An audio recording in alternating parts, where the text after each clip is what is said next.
Welcome to another edition of Source Selection Soundbites. Today we will discuss adverse past performance. Adverse past performance must be treated in a manner that provides maximum practicable opportunity for vendors during a source selection. When offerors submit proposals under FAR 15, it requires the solicitation to authorize offerors to provide information on problems encountered on the identified contracts and the offeror's corrective actions. It also requires the government to consider this information before assigning an evaluation rating. This methodology encourages the agency not to make decisions solely based on the challenges the contractor faced, but also based on the responses to them and the results achieved. Effectively meeting the challenges may be a better indicator of success than the issue itself. A few years ago, the Navy awarded a contract to a vendor who had 9 negative CPARs that contained several marginal and unsatisfactory ratings. In addition, the rater stated its agency would not recommend hiring this contractor. However, the Navy saw that their record of past performance with the Navy was satisfactory since 2017, and the Navy noted that its success was due to the corrective action of installing a new engineering team. Given that information, the agency assessed an overall rating for past performance as satisfactory confidence and gave the award to the formerly errant contractor.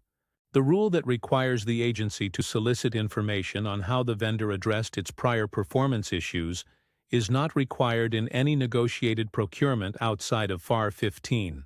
However, there is a rule that requires an agency to address adverse past performance to which the vendor has not had the opportunity to respond. The rule becomes applicable during exchanges with vendors.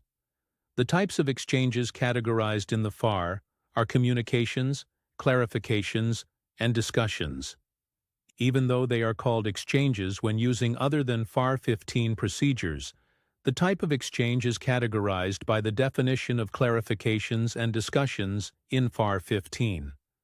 When the agency conducts clarifications only, then it is not required to address adverse past performance with the vendor unless the CO has a reason to doubt its accuracy. However, when conducting discussions, the agency must provide an opportunity for a vendor to address adverse past performance, for which the offeror has not had a prior opportunity to respond.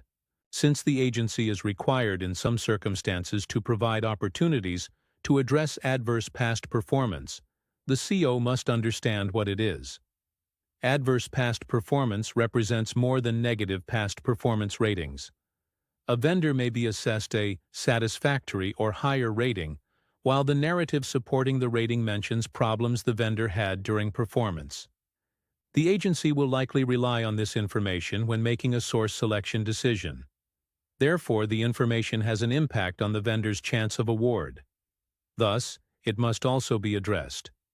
Remember, adverse information must be addressed even though the vendor was assessed an overall rating of satisfactory or higher.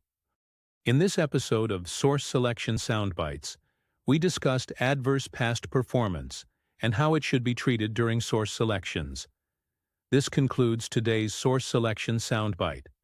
If this video was helpful, hit the like and subscribe button to ensure you don't miss any new material.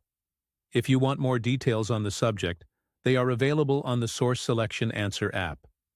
It contains lectures, quizzes, court cases, sample documents, and more material that allows practitioners to quickly obtain actionable knowledge. Thanks for watching. See you next time.